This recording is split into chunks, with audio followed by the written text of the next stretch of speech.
గణేశాయ నమ, గాయత్రీదేవి నమ, మహాసరస్వతి నమ, మాతాపితృభ్యో నమ. ముందుగా ప్రేక్షక వీక్షణ మహాశీలందరికీ కూడా శ్రీ పరాభవనామ సంవత్సర ఉగాది శుభాకాంక్షలు. ఈ సంవత్సరం ద్వాదశ రాశుల వారికి కూడా సకలైశ్వర్య భోగభాగ్యాలు కలగాలి అని, సమస్త కోరికలు తెరవాలి అని, సకలగా శుభాలు జరగాలి అని మనస్ఫూర్తిగా అమ్మవారిని ప్రార్థన చేసుకుంటూ ఇప్పుడు మనం ద్వాదశ రాశుల వారికి కూడా ఈ ఉగాది తర్వాత ఏ రకంగా ఉండబోతుందో తెలుసుకునే ప్రయత్నం చేద్దాం. అయితే నేను ఉగాది ఫలితాలు, రాశి ఫలాలు చెప్పే ముందర ముఖ్యంగా ప్రేక్షకులకి చిన్న గమనికగా చెప్పదగింది ఏమిటంటే కనుక, ఈ ఉగాది ఫలితాల్లో ఆదాయ వ్యయాల గురించి, రాజపూజ్య అవమానాల గురించి చెబుతూ ఉన్నప్పుడు సమయంలో చాలామందికి అనేక రకాల అనుమానాలు వస్తుంటాయి. కాబట్టి వాటి గురించి ముందుగా చెప్పిన తర్వాత నేను ఫలితాలు చెప్పే ప్రయత్నం చేస్తాను, కాబట్టి శ్రద్ధగా వినండి. అయితే ఇందులో ఏంటంటే ముఖ్యంగా ఆదాయం 6, వ్యయం 12 అన్నాం అనుకోండి, చాలామంది ఏంటంటే భయపడిపోతూ ఉంటారు. ఎవరి గురువుగారు ₹6 సంపాదించి ₹12 ఖర్చు పెట్టేస్తామా, లేకపోతే ₹6 సంపాదించి ₹12 ఎలా ఖర్చు పెట్టగలమండి అని కొంతమందికి అనుమానం వస్తుంది. అంటే ₹6 సంపాదించిన మిగతా ఇంకొక ₹6 దాచుకున్నవి ఇవ్వచ్చు, లేకపోతే అప్పు తెచ్చైనా సరే ఖర్చు పెడతామని అర్థం. అంటే ₹12 ఖర్చు పెట్టేస్తావు సంపాదించే దానికన్నా. అది ఇల్లు కట్టడమో, వ్యాపారం పెట్టడమో, లేదా ఇంట్లో శుభకార్యాలు చేయడము, ఇలాగేదో పెద్ద పెద్ద ఇన్వెస్ట్మెంట్ చేస్తారని అర్థం చేసుకోవాలి. అలాగే రాజపూజ్యం 4, అవమానం 8 అన్నాం అనుకోండి, గురువుగారు నలుగురేమో మెచ్చుకుంటారు, 8 మంది తిడతారని అని కాదు. అంటే దాని అర్థం తిట్టడం కాదు. అంటే ఒక నలుగురు మీరు ఎదుగుతూ ఉంటే సంతోషించే వాళ్ళు ఉంటే, 8 మీరు ఎదుగుతుంటే ఓరవలేని వారు, శత్రువులు లేదా నరదిష్టి నరఘోష ఎక్కువగా ఉంటుందని అర్థం చేసుకోవాలి.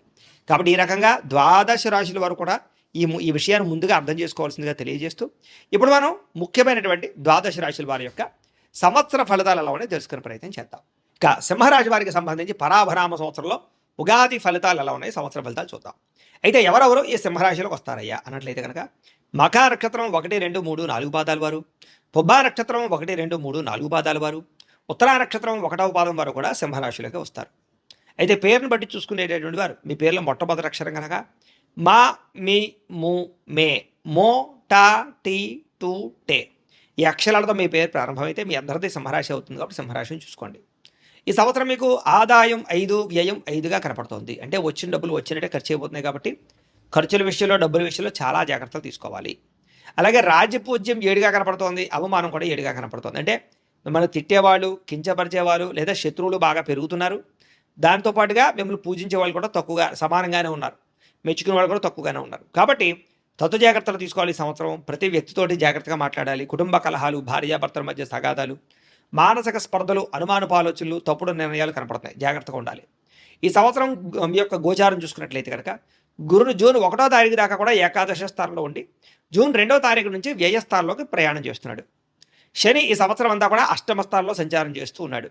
రాహుకేతువులు డిసెంబర్ 5వ తారీఖు దాకా కూడా అష్టమ ద్వితీయ స్థానంలో ఉండి డిసెంబర్ 6వ తారీఖు నుండి సప్తమ జన్మస్థానంలో సంచారం చేస్తూ ఉంటారు. ఈ కారణంగా ఈ సంవత్సరం ఎలా ఉండబోతోంది అంటే కనుక, మనస్తాపము, మానసిక ఒత్తిడి, తప్పుడు నిర్ణయాలు, అలాగే ప్రతి విషయము ఆలస్యంగా జరగడము, మెంటల్ టెన్షన్లు కనపడుతున్నాయి. ప్రతికూల వాతావరణం ఎక్కువగా ఉంది. కాబట్టి ఈ సంవత్సరం ఎక్కువ జాగ్రత్త తీసుకోవాలి. అందులోనూ అష్టమ శని బాగా ఏడిపిస్తుంది. కాబట్టి ప్రైవేటు ఉద్యోగస్తులకి శ్రమకు తగ్గ ఫలితం లేకపోవడము, కెరీర్ గ్రోత్ లేకపోవడము, అధికారిక ఒత్తిడి, మెంటల్ టెన్షన్లు, మానసిక ఒత్తిడి బాగా కనపడుతోంది. ఇక ప్రైవేటు ఉద్యోగస్తులు కూడా ఏదో రకమైనటువంటి అలజడి, తొట్టుపాటుతనము లేదా ఉద్యోగ నష్టాలు కనపడుతున్నాయని చెప్పచ్చు. అలాగే ఉద్యోగపరంగా సమస్యలతో పాటుగా ప్రమోషన్లు ఆలస్యం అవడాలు కానీ, లేదా అనవసరమైన ప్రదేశాలకి బదిలీ జరగడం కానీ జరిగే అవకాశం కనపడుతోంది. ప్రమోషన్లు కానీ, విషయాలు కానీ తన్నుకుపోయే అవకాశం కనపడుతుంది వేరే వాళ్ళు.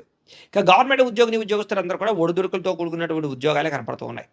గవర్నమెంట్ ఉద్యోగస్తులు జాగ్రత్తగా ఉండాలి. నిరుద్యోగులు కూడా ఈ సంవత్సరం ఆచితూచి స్టెప్ వేయకపోతే కనుక సరైన ఉద్యోగ అవకాశాలు రావు. వచ్చిన చిన్న చిన్న ఉద్యోగాలు లేదా తాత్కాలిక ఉద్యోగ అవకాశాలు కనపడుతున్నాయి. విదేశాల్లో ఉద్యోగాలు చేసేవారికి ఉద్యోగాలు పోయే అవకాశాలు, స్థాన భ్రంశాలు, స్థాన చలనాలు కనపడుతూ ఉన్నాయి. అలాగే ఎవరైతే పర్మనెంట్ ఉద్యోగం కోసం ప్రయత్నం చేస్తున్నారో వాళ్ళకి అతి కష్టంగా కనపడుతుంది అవకాశం. విద్యార్థులు కూడా ఈ సంవత్సరం ఇబ్బందులు, ఒడిదుడుకులు బాగా కనపడుతూ ఉన్నాయి. అలాగే ఎక్కువగా చెడు విద్యార్థులతో స్నేహం చేయడం, చెడు వ్యసనాలు, ప్రేమ వ్యామోహాలు, సెల్ ఫోన్ గేమ్స్ బాగా పాడు చేసే అవకాశాలు ఉన్నాయి. కాబట్టి ప్రత్యేక శ్రద్ధ పెట్టండి చదువు పట్ల. కాలేజీలో అధ్యాపకులతో జాగ్రత్తగా ఉండండి, లెక్చరర్స్ తోటి. అలాగే తల్లిదండ్రులతో జాగ్రత్తగా మాట్లాడండి. ఎగ్జామ్స్లో కంగారు పడకండి, స్ట్రెస్ తగ్గించుకోండి, ఒత్తిడి తగ్గించుకుని తెల్లవారుజామున వెళ్ళి చదవడానికి ప్రయత్నం చేయండి. దగ్గరికి వచ్చాక కాకుండా ముందు నుంచి ప్రిపరేషన్లో ఉండండి. ఈ సంవత్సరం వ్యాపారస్తులకి ఒడిదుడుకులు బాగా కనపడుతున్నాయి. లాభాల కన్నా నష్టాలు ఎక్కువగా కనపడుతున్నాయి. కాబట్టి అనవసరమైన పెట్టుబడులు పెట్టకండి, తప్పుడు నిర్ణయాలు తీసుకోకండి, తొందరపాటు నిర్ణయాలు తీసుకోకండి, ఎవరిని నమ్మకండి, అరువులు అప్పులు ఇవ్వకండి. చాలా జాగ్రత్తగా వ్యవహారం చేయండి. వ్యాపారాల్లో ఆచితూచి నిర్ణయాలు తీసుకోండి. పార్ట్నర్షిప్ వ్యాపారస్తులు కొత్త వ్యాపారాలు ప్రారంభించడం మంచిది కాదు. వ్యవసాయదారులకి ఈ సంవత్సరం అంతంత మాత్రమైన పంట లాభాలే కనపడుతూ ఉన్నాయి. చాలా కష్టపడినా సరే తెగుళ్ళ వల్ల కానీ లేదా వాతావరణం అనుకూలించకపోవడం వల్ల కానీ పంటకి సరైన గిట్టుబాటు ధర రాక కానీ వ్యవసాయంలో నష్టాలు కనపడుతున్నాయి. కూలీ రేట్లు బాగా పెరిగే అవకాశాలు కనపడుతున్నాయి. కాబట్టి టెక్నాలజీని ఉపయోగించుకుని వ్యవసాయం చేయండి. అలాగే ముఖ్యంగా వాణిజ్య పంటలు లేదా గ్రాఫ్టింగ్ వ్యవసాయం చేయండి. గ్రాఫ్టింగ్ పద్ధతిలో కూరగాయలు పండించండి, బాగా లాభం వస్తుంది మీకు. కళాకారులకి ఈ సంవత్సరం శ్రమకు తగ్గ ఫలితం అయితే కనపడటం లేదు. ఎన్నో సినిమాలు కానీ లేదా వెబ్ సిరీస్లు కానీ సీరియల్స్ కానీ రిలీజ్ అయినా శ్రమకు తగ్గ పేరు కనపడటం లేదు. అవకాశాలు తగ్గుతున్నాయి, ఆదాయం తగ్గుతుంది, ఆరోగ్యం పట్ల ఇబ్బందులు కనపడుతున్నాయి, శత్రువులు నరదృష్టి బాగా పెరుగుతుంది. కాబట్టి చాలా జాగ్రత్తగా ఉండాలి. రాజకీయ నాయకులకి ఈ సంవత్సరం శ్రమకు తగ్గ ఫలితం కనపడటం లేదు. నష్టాలు కనపడుతూ ఉన్నాయి. ఎలక్షన్స్లో అపజయాలు కనపడుతున్నాయి. పదవులు కోల్పోయే అవకాశాలు, ప్రత్యర్థుల వల్ల సమస్యలు లేదా పోలీస్ కేసుల్లోనూ కోర్టు కేసుల్లోనూ ఇరుక్కునే అవకాశాలు, అనేక రకాల చిక్కుల్లో ఇరుక్కునే అవకాశాలు ఉన్నాయి. జాగ్రత్తగా ఉండాలి. మీ మీద నిందారోపణలు కనపడుతున్నాయి. భార్యాభర్తల మధ్య కూడా అనుకోని వివాదాలు, మాట పట్టింపులు, తగాదాలు కనపడుతున్నాయి. కాబట్టి మాట్లాడుకునేటప్పుడు చాలా జాగ్రత్తగా ఉండండి. ఈ సంవత్సరం ముఖ్యంగా ప్రేమికుల మధ్య చికాకులు, గొడవలు కనపడుతున్నాయి. మీ ప్రేమ వ్యవహారాలు ఇంట్లో వాళ్ళకి నచ్చకపోవడం, మీ పెళ్లికి అంగీకరించకపోవడంతో పాటుగా మీ ఇద్దరి మధ్య గొడవలు రావడం కానీ, అనుమానపు ఆలోచనలు రావడం కానీ, విడిపోవడం కానీ జరిగే అవకాశం ఉంది. బ్రేకప్స్ జరిగే అవకాశాలు ఎక్కువ కనపడుతున్నాయి. జాగ్రత్త. ఈ సంవత్సరం వివాహ ప్రయత్నాలు చేసేవారు 1కి 10 సార్లు జాతకం చూపించుకోండి. ఎందుకంటే జాతకంలో ఉండే లగ్న బలం బాగోకపోయినా, గ్రహాలు దశలు బాగోకపోయినా సరైన వివాహాలు రాకపోవడం, వివాహాలు లేట్ అయిపోవడం లేదా కుదిరిన వివాహాలు చెడిపోవడం కనపడుతుంది. వీరికే కాదు, ఎవరికైనా సరే ఒకసారి మీ డేట్ ఆఫ్ బర్త్ లేదు మాకు పంపిస్తే మీ జాతకం చూసి గ్రహాలు ఎక్కడ ఉన్నాయి, దశలు ఏం నడుస్తున్నాయి, అనుకూలంగా ఉంది లేదో చెప్తాం. లేదా ఏదైనా సమస్యలతో ఇబ్బంది పడుతూ ఉంటే కనుక వాటి పరిహారాలు చేయిస్తూ ఉంటాం. ఎందుకంటే ఈ సంవత్సరం గోచారం అస్సలు బాగోలేదు. జాతకంలో ఉండే గ్రహ దోషాలు పోగొట్టుకోకపోతే ఈ సంవత్సరం చాలా ఒడిదుడుకులు, ఇబ్బందులు ఎదుర్కొంటారు. కాబట్టి చాలా జాగ్రత్తగా ఉండాలి. ఈ సంవత్సరం సంతానం విషయంలో కూడా మిస్క్యారీలు అయ్యే అవకాశాలు ఎక్కువ ఉన్నాయి. కాబట్టి ఐవీఎఫ్ ట్రీట్మెంట్లు చేయించుకునేటటువంటి వారు, మెడిసిన్ వారేవాళ్ళు ఎక్కువ జాగ్రత్త తీసుకోండి. అలాగే న్యాచురల్గా సంతాన ప్రయత్నం చేసేవారు కూడా నార్మల్ పురులు కాకుండా ఈ యొక్క దీనికి ఆపరేషన్ అవకాశాలు ఎక్కువ కనపడుతున్నాయి. కాబట్టి కొంచెం నార్మల్ డెలివరీ అవ్వడానికి తత్వ జాగ్రత్తలు తీసుకోవాలి. ఈ సంవత్సరం విదేశాల ప్రయాణాలు చేయాలనుకునే వారు వాయిదా వేసుకోవడం మంచిది. ఎందుకంటే వీసాలు రిజెక్ట్ అవ్వడం కానీ, వెళ్ళిన తర్వాత సరైన అవకాశాలు నాకు ఇబ్బంది పడడం కానీ జరిగే అవకాశాలు ఉన్నాయి. కాబట్టి తత్వ జాగ్రత్తలు తీసుకోండి, జాతకం చూపించుకుని వెళ్ళండి. ఇక నూతన గృహం కట్టాలనుకున్నా, కొనాలనుకున్న ఈ సంవత్సరం అవకాశాలు బాగా కనపడుతున్నాయి. కాకపోతే అప్పులు బాలయ్యే అవకాశం కనపడుతుంది. రుణ సమస్యలు పెరుగుతాయి లేదా గృహ నిర్మాణ పనులు ఖర్చులు ఎక్కువ అవుతాయి. తక్కువ ఖరీదు వస్తువులు ఎక్కువ ఖరీదు కొనుగోలు చేసే పరిస్థితులు ఉన్నాయి. కాబట్టి తత్వ జాగ్రత్తలు తీసుకోండి. భూ క్రయ విక్రయాలు జరిపేటప్పుడు జాగ్రత్త, రిజిస్ట్రేషన్ విషయంలో జాగ్రత్త, అనవసరమైన భూములు, లిటికేషన్ భూములు కొనుగోలు చేసే అవకాశాలు ఉన్నాయి. జాగ్రత్తగా ఉండండి. పెద్దల నుంచి సంక్రమించవలసిన ఆస్తులు మాత్రం సంక్రమించే అవకాశాలు కనపడుతున్నాయి. ఈ సంవత్సరం పెట్టుబడులు పెట్టేటప్పుడు చాలా జాగ్రత్తగా ఉండాలి. షేర్లు, ట్రేడింగ్ల జోలికి అసలు వెళ్ళకండి. ఎవరికి డబ్బులు అప్పులు అరువులు ఇవ్వకండి. చాలా జాగ్రత్తగా ఉండండి. బంగారం మీద, భూములు యందు లేదా వెండి యందు లేదా మీ ఫిక్స్డ్ డిపాజిట్లు, పాలసీల్లో పెట్టుకోవడానికి మాత్రం ప్రయత్నం చేయండి. అలాగే కోర్టు వివాదాలన్నీ కూడా జాప్యం కనపడుతుంది. అంటే వాయిదాలు పడిపోతాయి తప్ప సరైనటువంటి తీర్పులు వచ్చే అవకాశం కనపడటం లేదు. ఒకవేళ తీర్పు వచ్చినా కూడా మీకు అనుకూలంగా కనపడటం లేదు. కోర్టు వివాదాలు ఇరుక్కునే, పోలీస్ కేసులు ఇరుక్కునే అవకాశాలు ఉన్నాయి. కాబట్టి గొడవల జోలికి వెళ్ళకండి. ఆరోగ్య విషయంలో కూడా అనారోగ్య సమస్యలు, కళ్ళకి సంబంధించి ఇబ్బందులు, తలనొప్పులు, శిరోబాధ, నరాలకి సంబంధించినటువంటి ఇబ్బందులు, అలాగే కాళ్ళ నొప్పులు, నీరసము, నిస్సత్వ కనపడుతోంది. అలాగే ఎముకలకి సంబంధించినటువంటి బోన్స్ లేదా ఈ యొక్క దీనికి సంబంధించిన కండరాలకు సంబంధించిన బలహీనత కనపడుతుంది. కాబట్టి ఎక్కువ ఆరోగ్యం పట్ల శ్రద్ధ తీసుకోండి, వ్యాయామం చేయండి, బయట ఫుడ్లు, జంక్ ఫుడ్లు మానేయండి, రాత్రి తొందరగా పడుకోండి, సెల్ ఫోన్ చూడకండి. ఇక అప్పుల విషయంలో జాగ్రత్తగా ఉండాలి. అనవసరమైన రుణాలు చేసినట్లయితే కనుక రుణ బాధలు బాగా పెరిగిపోతాయి. కాబట్టి ఈఎంఐలు, క్రెడిట్ కార్డులోనూ ఆన్లైన్ షాపింగ్ చేయడం మంచిది కాదు.